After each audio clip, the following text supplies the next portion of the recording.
Zelensky को fighter jet मिल भी गए तो वो फाइटर पायलट कहां से लाएंगे? यूक्रेन के पास 4 तरह के फाइटर रहे हैं, मिग-29, सुखोई 24, सुखोई 25 और सुखोई 27। ये सभी सोवियत संघ के दौरान बनाए गए विमान हैं, जो या तो युद्ध में करीब करीब खत्म हो चुके हैं या अब चुनिंदा ही बचे हैं। इसलिए ज़ेलेंस्की लगातार फाइटर जेट की मांग कर रहे हैं। सवाल है कि अगर ज़ेलेंस्की को जहाज मिल भी गए तो उनको उड़ाएगा कौन?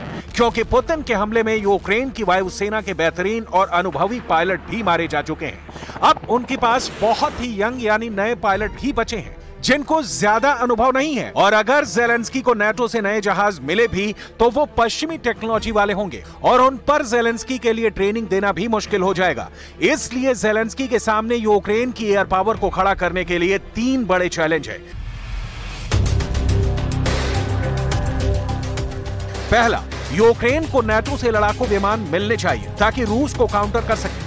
दूसरा, विमान उड़ाने के लिए फाइटर पायलट चाहिए, क्योंकि पायलट के बिना विमान किस काम का। तीसरा, पायलट को तैयार करने के लिए वक्त यानी उनको ट्रेनिंग देने के लिए कम से कम 6 महीने चाहिए। इसमें 3 महीने उड़ाने की ट्रेनिंग और अगले 3 महीने उसे उड़ाकर बमबारी या लड़ने की ट्रेनिंग शामिल है। एयरफोर्स को लेकर यही चुनौती ज़ेलेंस्की के लिए सबसे बड़ी टेंशन की वजह बन गई है, क्योंकि यूक्रेन की वायुसेना अब तक सोवियत टेक्नोलॉजी वाले विमान ही उड़ाती आई है। उसके पास नाटो के जहाज आज की तारीख में आ भी जाएंगे तो वो उनको फौरन ना उड़ा पाएंगे और ना ही उन्हें उड़ाकर रूस की वायुसेना का मुकाबला कर पाएंगे। अभी यूक्रेन के पास मिग-29 और सुखोई 27 ये दोनों एयर इंटरसेप्टर यानी रूस के विमानों को रोकने में काम आए। इसके अलावा सुखोई 24 और सुखोई 25 ये दोनों ग्राउंड अटैक फाइटर रूस के मोर्चों पर बमबारी में इस्तेमाल हुए। लेकिन अब मुश्किल नहीं है, यूक्रेन को जहाज भी चाहिए और उन्हें उड़ाने वाले पायलट भी चाहिए। ज़ेलेंस्की के सामने 3 फाइटर जेट हैं। ये उनकी डिमांड भी है, ऑफर भी है, जो मंजूर भी हो सकते हैं और कैंसिल भी। इसमें सबसे बड़ा नाम है F-16 का, दूसरा नाम है मिराज 2000 का और तीसरा नाम सामने आया है यूरोफाइटर टाइफून का। ज़ेलेंस्की को बताया गया है कि पुतिन से बचने के लिए उनके पास इन तीनों में से एक ही विकल्प बचा है, लेकिन ज़ेलेंस्की की जिद ऐसी कि वो अब तीनों फाइटर जेट चाहते हैं। ज़ेलेंस्की युद्ध जीतने के लिए या कहें कि रूस से बचने के लिए तीनों फाइटर जेट चाहते हैं।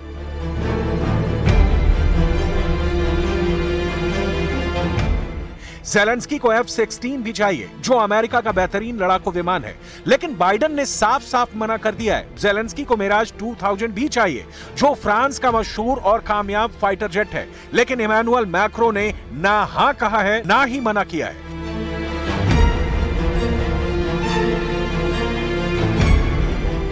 ज़ेलेंस्की को नई जनरेशन का यूरोफाइटर टाइफून भी चाहिए। हालांकि ब्रिटेन ने कहा है कि ऐसा मुमकिन नहीं, क्योंकि विमान पर ट्रेनिंग देने पर ही बहुत वक्त लग जाएगा।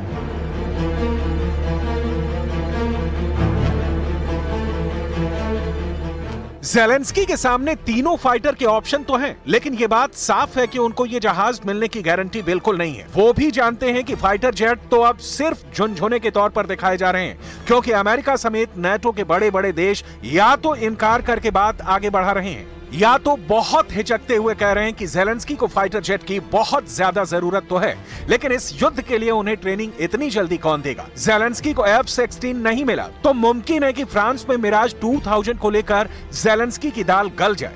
मैक्रो ने मिराज को लेकर सिग्नल तो पॉजिटिव दिया है, लेकिन उनकी बातों में भी हिचकिचाहट है, क्योंकि ये बात यूक्रेन युद्ध की शुरुआत से ही बहुत साफ थी कि नाटो चाहे जितनी पुतिन से दुश्मनी मोल ले,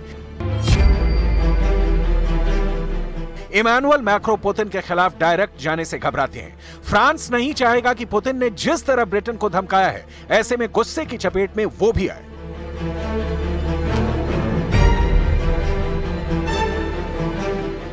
ज़ेलेंस्की की डिमांड देखते हुए 3 बातों में फ्रांस की नीयत साफ साफ झलक रही है। वो मिराज या किसी और तरह के फाइटर के लिए बहुत बच बचाकर कदम उठाना चाहता है।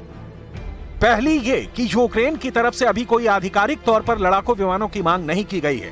दूसरी बात ये कि विमानों का इस्तेमाल रूस के खिलाफ नहीं होगा और यूक्रेन उनसे सिर्फ अपनी हिफाजत करेगा। और तीसरी बात ये कि यूक्रेन को विमान देने से खुद फ्रांस के पास हथियारों की कमी नहीं होनी चाहिए।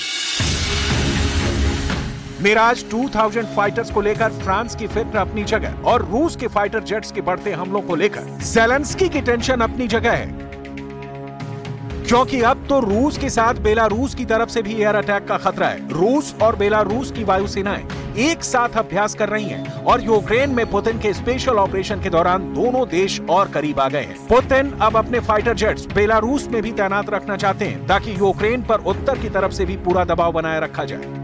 रूस की एयर पावर को रोकने के लिए आपको एक बार फिर दिखाते हैं ज़ेलेंस्की के विकल्प।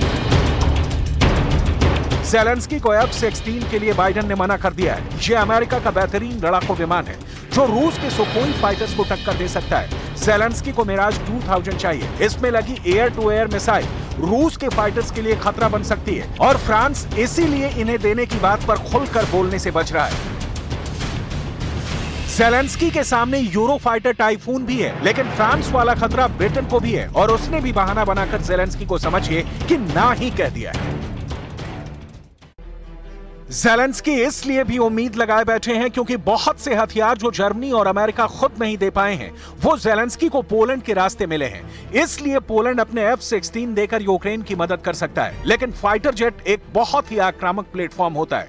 इसके ऑपरेशन का दायरा कुछ 100 किलोमीटर नहीं बल्कि हजारों किलोमीटर का होता है। ऐसे में डर यही है कि अगर पोलैंड के रास्ते भी ज़ेलेंस्की को फाइटर जेट्स मिल गए तो वो उससे रूस के अंदर तक हमला करने से बाज नहीं आएंगे। ऐसा इसलिए कहा जा रहा है क्योंकि रूस के 2 मिलिट्री बेस और रिफाइनरी पर पहले भी यूक्रेन की तरफ से हमले किए गए हैं। ऐसा दावा पुतिन की फौज कर चुकी है।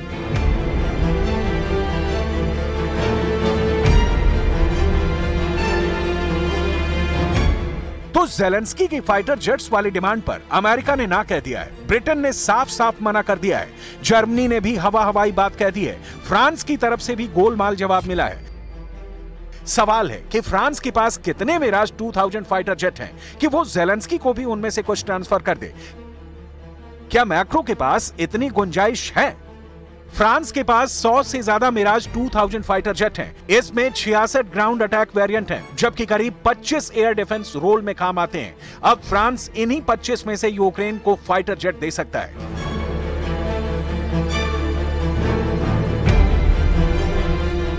क्योंकि यही ज़ेलेंस्की की जरूरत है और ग्राउंड अटैक वाले जहाज देने का मतलब होगा कि वो रूस के ठिकानों पर भी बमबारी करेंगे, जबकि एयर डिफेंस फाइटर सिर्फ रूस के विमानों को काबू करने में काम आएंगे। देखा जाए तो नाटो क्या ज़ेलेंस्की भी क्या करेंगे? अगर वो हथियार नहीं मांगेंगे तो उनके सामने रूस के फाइटर जेट हैं जो आए दिन यूक्रेन पर बम बरसा रहे हैं। ज़ेलेंस्की इसी खतरे को खत्म करना चाहते हैं। इनमें चाहे पुतिन के फाइटर जेट हों या फिर पुतिन के अटैक हेलीकॉप्टर, रूस की एयर पावर 24 घंटे यूक्रेन पर खतरे की तरह मंडरा रही है। यही ताकत है जिसे दिखाकर पुतिन बार बार कह रहे हैं कि यूक्रेन को हथियार डालने पड़ेंगे, क्योंकि इससे कम में वो मानने वाले नहीं है।